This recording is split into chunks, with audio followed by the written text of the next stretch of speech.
પહેલા દર્શન શ્રીનાથજીના નંદદાસજીને કેવી રીતે થયા? ગાય ચરાવીને પાછા પધારતા. શ્રીમદ ભાગવતમાં પૌગંડ લીલા વર્ણન આવે કે પૌગંડ લીલા એટલે શું? શ્રી મહાપ્રભુજી પુરુષોત્તમ સહસ્ત્ર નામમાં આજ્ઞા કરે છે, પૌગંડ લીલા ભિરતિર ગૌચારણ પરાયણ. પૌગંડ લીલા કોને કહેશું? જ્યાં ઠાકોરજીએ ગાય ચરાવવાનો પ્રારંભ કર્યો એ લીલાનું નામ છે પૌગંડ. શ્રીમદ ભાગવતમાં બતાવે છે, તમ ગો રજચ્છુરિત કુંતલ બદ્ધ બરહ વન્ય પ્રસૂન રુચિરે ક્ષણ ચારુહાસમ વેણુમ કણંત મનુગૈ રનુગીત કીર્તિમ ગોપ્યો દદૃક્ષિત ઋષોભ્ય ગમન સમેતા. આખો ભગવાન પધારતાનું વર્ણન છે. ભાઈ ગોપિકાઓ વાટ જોઈ રહી હતી કે શ્રી ઠાકુરજી ક્યારે ગાય ચરાવીને પધારે. તો પેલા થોડીક આમ રજ ઉડી, પછી શ્રી ઠાકુરજીના દર્શન થયા. આગળ ગાયો ચાલી રહી છે, પાછળ પ્રભુ પધારી રહ્યા છે. અને દર્શનમાં શું થયું? તમ ગો રજચ્છુરિત કુંતલ બદ્ધ બરહ. બરહ એટલે મોરનો પીછો. શ્રી ઠાકુરજીએ મોરનો પીછો ધારણ કર્યો છે અને આખો મસ્તક રજથી ભરાયેલો છે. ગોરજ. તમને જો એક બહુ મુદ્દાની વસ્તુ બતાવીએ, આપણો બાલક બહુ રડે, કંટ્રોલમાં ન રહીએ, તો સાવ સીધો ઈલાજ બતાવીએ. ગાયના ગૌશાલાની રજ હોય એ લાવીને છાતી ઉપર અને એ માથા ઉપર લગાડો, એટલે એના રોવાના કાર્યક્રમ ઘણા ખરા શાંત પડી જાય. ગાયની પૂંછ 7 વાર નાના બચ્ચા ઉપર ફેરવું. એક વૈષ્ણવને મેં આજ્ઞા કરી, જે આ બહુ ચીડચીડ બહુ કરે છે, મેં કહું 7 વાર પૂંછ ફેરવું. બીજે દિવસે આવ્યા કે ગાયે લાત મારી. હવે એક ઈલાજ બતાવો તો પાછો બીજો ઈલાજ આવીને માથે પડ્યો, કરવું શું? એટલે પૂછ ફેરવો ત્યારે ધ્યાન રાખવાનું કે માતાજી નારાજ ન થાય. ગૌશાળાની પરિક્રમા, આ બધા બાલ રક્ષાના ઈલાજો છે જે તમે સહજમાં કરી શકો. પહેલા તો આપણા ઘરના આંગણે ગાયો બંધાયેલી રહેતી, એટલે સતત ગોરજ ઉપર ઉડતી જ રહે. પણ આધુનિક કાળમાં ગાય નથી રહેતી, તો આ એના ઈલાજો શાસ્ત્રોએ બતાવેલા છે કે જ્યારે બાલક બહુ વ્યથિત થાય તો ગૌ માતાનો આશ્રય કરાવો, એટલે બાલકની વ્યથા, બચ્ચાની વ્યથા અવશ્ય દૂર થાય.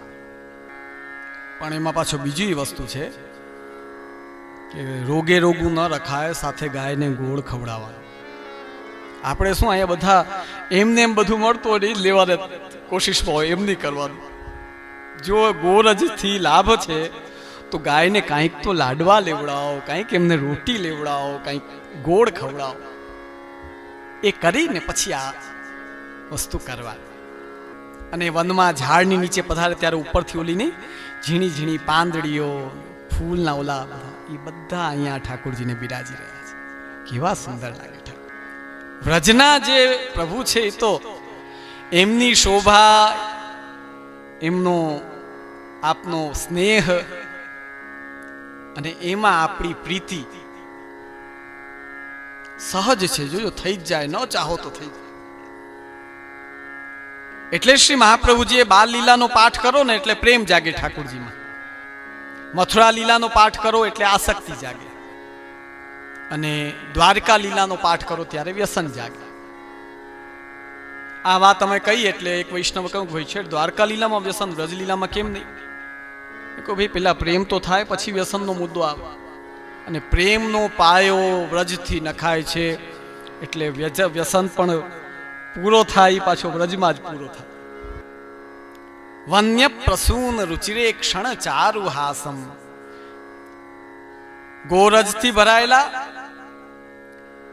અને વનના જે પ્રસૂન, જે ઝીણા ઝીણા ફૂલ જેવા જે મસ્તક ઉપર પધાર્યા હોય તે રુચિરે ક્ષણ, અને એવી સુંદર પ્રભુનું જોવું, અને ચારુ હાસમ, હસતો મુખારો, વેણુમ ક્વણંત મનુગઈ રનુગીત કીર્તિમ, વેણુ વગાડી રહ્યા છે સાથે, ગોપ્યો દદૃક્ષિત દ્રશોભ્ય ગમન સમેતાહ, આવા પધારતા શ્રી ગોવર્ધનનાથજીના નંદદાસજીએ દર્શન કર્યા. સુબોધિનીજીમાં શ્રી મહાપ્રભુજી આજ્ઞા કરે છે, ગવામ ચારણમ અભીષ્ટ તૃણ જલાદિભી પોષણમ. ગાય ચરાવવું એટલે શું? કે ગાયને જેટલું જોતું હોય એટલું ઘાસ અને જલ એ બરાબર એને મળે, એને પોષણ થાય, આ ગાય ચરાવવું કહેવાય. તદેવ પરમમ ઉત્કૃષ્ટમ અયનમ સ્થાનમ યસ્ય ઇતિવા. અને એવી યોગ્ય જગ્યા હોવી જોઈએ કે જ્યાં ગાયો આનંદથી ચરી શકે. આ કાર્ય કરવું એને કહેવાય ગૌચારણ. આ રીતે નંદદાસજીને પ્રથમ દર્શન શ્રી ગોવર્ધનનાથજીના બનતે સખાન સંગ ગાયન કે પાછે પાછે આવત મોહનલાલ કન્હાઈ. આ ગૌચારણ લીલા કહેવાય. કઈ ગૌચારણ? હવે આમાં ઘણા બધા વાર્તા પ્રસંગો છે, હું વધારે વિસ્તાર નહીં કરી શકું. કમથી કમ 40 મિનિટ આપણી તો લાઈટ ખાઈ ગઈ. એક તુલસીદાસજીનો પ્રસંગ લઈ, નંદદાસજી સાથેનો, કારણ કે નકર આજે બધું પહોંચાઈ શકે એમ નથી. ત્રીજો પ્રસંગ तुलसीदास जी नो छे। और एक समय मथुरा जी को एक संग पूरव को चलियो गया श्राद्ध करवे को। तब तुलसीदास जी अपने मन में विचारे, जो ऐसो तो वो ही नंददास है जो श्री गोसाई जी को सेवक भयो है, जो अब तो उनको मेरी शिक्षा न लगेगी। ए संग जईने आव्यो तो एना मुखथी सांभळ्युं तुलसीदासजीए कि एक नंददास नामनो गोसाईजीनो सेवक थयो। तुलसीदासजीए विचार कर्यो कि हवे आपणा हाथमांथी गयो आ, हवे आ नंददास पाछो आवशे। त्यारे संघवाळाए कह्युं कि तमे गोकुल जाओ, अमारी साथे चालो, अमे तमारी साथे चालीए। तो आपणे नंददासजीने लई आवीए पाछा। नंददासजी અને તુલસીદાસજીનું મિલન થાય છે। અન્ય બધા સખાઓ તુલસીદાસજીને લઈ ને શ્રીનાથજી સન્મુખ આવે છે। હવે જોજો તુલસીદાસજીની દ્રઢતા જુઓ। જેમ નંદદાસજી કૃષ્ણમાં ઓતપ્રોત હતા, તો તુલસીદાસજી ભગવાન શ્રી રામમાં ઓતપ્રોત હતા। ઘણાને પ્રશ્ન થાય, भाई राम ने कृष्ण तो एक ज, बिल्कुल एक ज, कोई प्रश्न नहीं।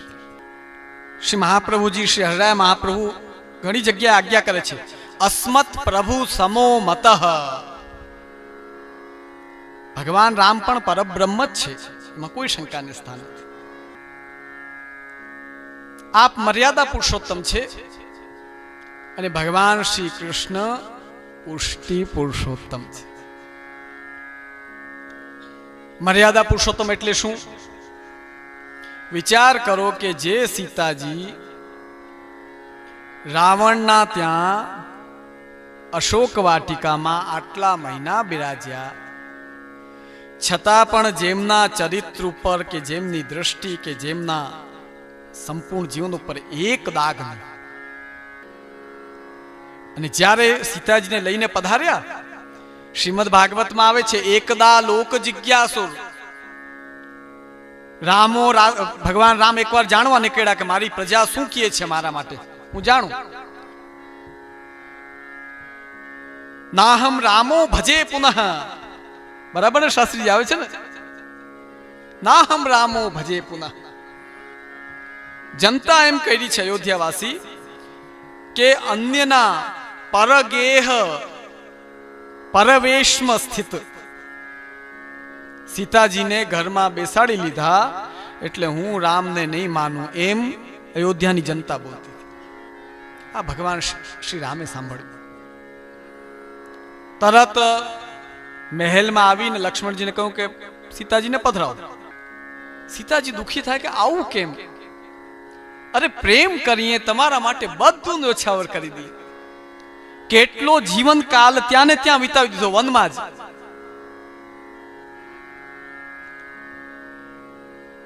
ને સ્થિતિ શું કે ખાલી એક જણાએ કે 5 જણાએ કાંઈ કીધું તો તરત શું કે હવે સીતાજીને મોકલી દો. કારણ કે હું તો મર્યાદામાં માનું છું. જો જનતાને પસંદ ન હોય તો મારે લોકમુખથી જો કોઈની બુરાઈ થતી હોય તો એ વસ્તુ ન કરાય. એટલે શું કે સીતાજી જાઓ. આ એવી કડક મર્યાદા ધારણ કરી, પોતાના ભક્ત સીતાજીનું ન રાખ્યું પણ મર્યાદાનું રાખ્યું. એટલે ભગવાન રામ શું કહેવાયા? મર્યાદા પુરુષોત્તમ. હવે 1 મિનિટ માટે વિચારો કે આ જગ્યાએ ઠાકુરજી આમ સાંભળ્યું હોત, ભગવાન કૃષ્ણ બારે પધાર્યા હોત ને સાંભળ્યું હોત તો કઈ ત્યાં જઈને એમ ન કહેત કે હવે આમને વનમાં મોકલો, ઓલો કોણ બોલે છે એને બોલાવો અહીંયા. સાફ જ વાત. ભગવાન કૃષ્ણનો બધા કાયદાઓ ક્લિયર કટ કાયદા, કાંઈ ઝંઝટ નહીં. ભગવાન રામ અયોધ્યાધિપતિ થઈ ને સ્થિતિ કેવી કે 4 જણા બોલી રહ્યા છે અને અડીગ એવી સતી, એવી પોતાની પત્ની, પ્રિયા પત્ની, શું કે એનો ત્યાગ, શું કે લોક આમ કહે છે એટલે નહીં. એટલે હું ઘણી વાર કહું જ કે ભગવાન કૃષ્ણ સાંભળ્યું હોત તો ત્યાં ને ત્યાં બોલાવીને કે ભાઈ તું નીકળ અહીંથી, હવે જલ્દી અયોધ્યામાંથી બહાર જા, બાકી મારા ભક્ત માટે કાંઈ બોલવા દઈશ નહીં. એટલે ભગવાન રામ બ્રહ્મ જ છે, પણ શ્રી મહાપ્રભુજી કહે છે કે અમને તો એવા બ્રહ્મ જોઈએ છે કે જે 10,000 દુર્ગુણ હોય અમારામાં, એ બધા જોઈને પણ પાછા અમને પકડી રાખે, અમને કોઈ દી છોડે નહીં. તો 14 કલાયુક્ત ભગવાન રામ અને 16 કલાયુક્ત પૂર્ણ પુરુષોત્તમ ભગવાન श्री कृष्ण. पाछे नंददास सूरदास जी सो मिली के श्रीनाथ जी के दर्शन करवे को गए, तब तुलसीदास जी हूं उनके पाछे पाछे गए. नंददास जी ने मळ्या पछी बधा दर्शन करवा गया श्रीनाथ जी. तुलसीदास जी पण साथे गया. जब श्री गोवर्धन नाथ जी के दर्शन करे तब तुलसीदास ने माथो नवायो नाही. दर्शन करता रहे पण आम न कर्યું. केम के मैं तो धणी राम ने मान्या छे, हूँ मारा धणी सिवाय बीजाने माथो केम नमाऊं. तब नंददास जानी गए जो ये श्री रामचंद्र जी बिना और दूसरे को नहीं नमे हैं. तब नंददास ने मन में विचार कीनो जो यहाँ और श्री गोकुल में इनको श्री रामचंद्र जी के दर्शन कराऊं, तब ये श्री कृष्ण को प्रभाव जानेंगे. पाछे नंददास ने श्री गोवर्धन नाथ जी सो विनती करी सो दोहा. कहा कहो छवि आज की, भले बने हो नाथ, तुलसी मस्तक तब नमे, जब धनुष बाण ले हो हाथ. नंददास जी विनती करी श्रीनाथ जी ने कि महाराज आप बंसी वाला छो, पण अमारा भाई छे ने ई महाकठिन छे. एटले कहा कहो छवि आज की, आप बहु सुंदर लागी रह्या छो, आपनी छवि में कोई समस्या नहीं. भले बने हो नाथ, एवा सुंदर शोभी रह्या छो, पण तुलसी मस्तक तब नमे. अमे बधा तो आपने खूब प्रेम करीए छे, पण आ मस्तक नहीं नमावे एटले महाराज धनुष बाण धारण करो तो हमणां आपने दंडवत करी लेशे. बोलो. यह बात सुनी के श्रीनाथ जी को श्री गुसाई जी की कानीते विचार भयो. जो श्री गुसाई जी के सेवक कहे સો હમકો માન્યો ચાહીએ. કેટલી સુંદર વાત છે. શ્રીમદ ભાગવતમાં કહે છે, જો વૈષ્ણવ, અમે તો છે ને ભગવદ્ ગીતા, ભાગવત, પુરાણ, શાસ્ત્રો એના જ પ્રમાણ આપશું, કેમ અમે એ જ ભણ્યા છીએ, અમે શું કરીએ બોલ. એ તમે સાંભળશો તો તમારું સારું જ છે, જો મને કંઈ એમાં મળવાનું નથી, તમારો કલ્યાણ છે, સ્પષ્ટ કહું છું. એટલે સાંભળો જામીને. આ બધું છે ને ભગવત કૃપા થાય, ગુરુ કૃપા થાય, શ્રી મહાપ્રભુજીની કૃપા થાય, આ 84 વૈષ્ણવ 252ની કૃપા થાય તો આપણને સાંભળવા, શીખવા, જાણવા મળે. નકર એમને એમ નથી થતું આ વૈષ્ણવ. આ કલિકા લેવું. શ્રીમદ ભાગવતમાં આવે છે, ત્વમ ભાવ યોગ પરિભાવિત રસ સરોજે આસે ક્ષુતે ક્ષિત પથો નનુનાથ પુંસામ યદ યદ ધ્યાત ઉર્ગાય વિભાવયંતી તત્તદ વપુઃ પ્રણયસે સદનુગ્રહાય. બ્રહ્માજી ભગવાનને વિનંતી કરે છે કે મહારાજ, આપનો સ્વભાવ કેવો છે ખબર છે? ત્વમ ભાવ યોગ પરિભાવિત રસ સરોજે. આપ પેલા તો જીવાત્માના આ હૃદય રૂપી અંતર્યામી રૂપે આ હૃદયની અંદર આપ બિરાજો છો. આપના બધાના હૃદયમાં ઠાકોરજી બિરાજે છે. બોલો, ફિલિંગ નથી. તમે જય શ્રી કૃષ્ણ કરો ને સામા મળો બધા, એટલે એ કઈ આપણા મોઢા જોઈને નથી કરતા કોઈ. આપણે કે કોણ કેટલો વ્યવસ્થિત થઈને આવ્યો છે, કોણ કેટલું ડ્રેસ પહેરીને આવ્યો છે, એમ જય શ્રી કૃષ્ણ થાય. તમારા હૃદયની અંદર બિરાજનાર અંતર્યામી શ્રી ગોવર્ધનનાથજી છે, એમની આપણે જય બોલાવે, જય શ્રી કૃષ્ણ. તો પણ લૌકિક લોકો શું કરે? જય શ્રી કૃષ્ણ, જો અમને જય શ્રી કૃષ્ણ ન કર્યા, હવે આપણે નથી કરવા. સામે કરે કે નહીં? આપણે બોલાય છે વ્યવહારમાં કે બોલો જય શ્રી કૃષ્ણ, વ્યવહાર નથી રાખતા અમારી સાથે. તો આ કઈ આપણને ધ્યેય કરીને નથી. આપણને કેમ દુઃખ થાય ખબર છે? કે અમારે પણ અંતર્યામી બિરાજે છે. અરે એની તો જે બોલાવો, આટલો વ્યવહાર તો રાખો. અમારી સાથે ન રાખો તો એની સાથે તો રાખો. હવે પ્રશ્ન આવ્યો કે ઘણા વૈષ્ણવ અમને આવીને જય શ્રી કૃષ્ણ કરે, તો બધા વૈષ્ણવ ના પાડે જય શ્રી કૃષ્ણ ન કરવા. તો શાસ્ત્રોમાં ગુરુને ભગવાન માનવામાં આવ્યા છે, એટલે ત્યાં દંડવત પ્રણામનો વ્યવહાર થાય છે. જય શ્રી કૃષ્ણનો વ્યવહાર ત્યાં થતો નથી. આ કારણ છે, ઓર કોઈ કારણ નથી. બાકી ક્યારેક કોઈ ભૂલથી બોલી દે તેમાં કઈ મોટો પાપ નથી થઈ જતો, કોઈ મહદ પાપ થઈ ગયો એવું નહીં માનવું. આપ ભાવ યોગથી પરિભાવિત થઈને દરેક જીવના હૃદયમાં વિરાજમાન છો. આસે શ્રુતેક્ષિત પથો નનુનાથ પુંસામ. શ્રુતિમાં જે બ્રહ્મનો મોટા મોટા વચનોથી વર્ણન કરવામાં આવ્યું છે, એ બ્રહ્મસૂત કે કૃપા કરીને અંતર્યામી રૂપે આપ બિરાજો છો. યદ યદ ધ્યાત ઉર્ગાય વિભાવયંતી. જીવાત્મા જેવી બુદ્ધિ કરીને આપને ઈચ્છે, તત્તદ વપુઃ પ્રણયસે સદનુગ્રહાય. પરબ્રહ્મમાં જ આ વિશેષતા છે. જો દેવતાઓ કોઈ રૂપ નહીં બદલે તમારા માટે, દેવતા જેવા છે એવા જ રહીને ફલ આપશે. ફલ પણ કેવો આપશે? સગુણ ફલ આપશે કે જે નાશવાન. કારણ કે દેવતાઓ બધા પ્રાકૃત છે. શ્રી મહાપ્રભુજી આજ્ઞા કરે છે, પ્રાકૃતાઃ સકલાઃ દેવાઃ. પ્રાકૃત છે. પ્રાકૃત એટલે એમનો આનંદ પણ ગણેલો છે, ફલ દે છે એ પણ ગણેલા છે. કે જે તમારે ખૂટતું હોય એ વેદ મંત્રો દ્વારા ઉપાસના કરી દેવતા પાસેથી માંગી લ્યો. જે જોતું હોય, ગાડી જોતી હોય, ઘર જોતો હોય, બધું આપશે.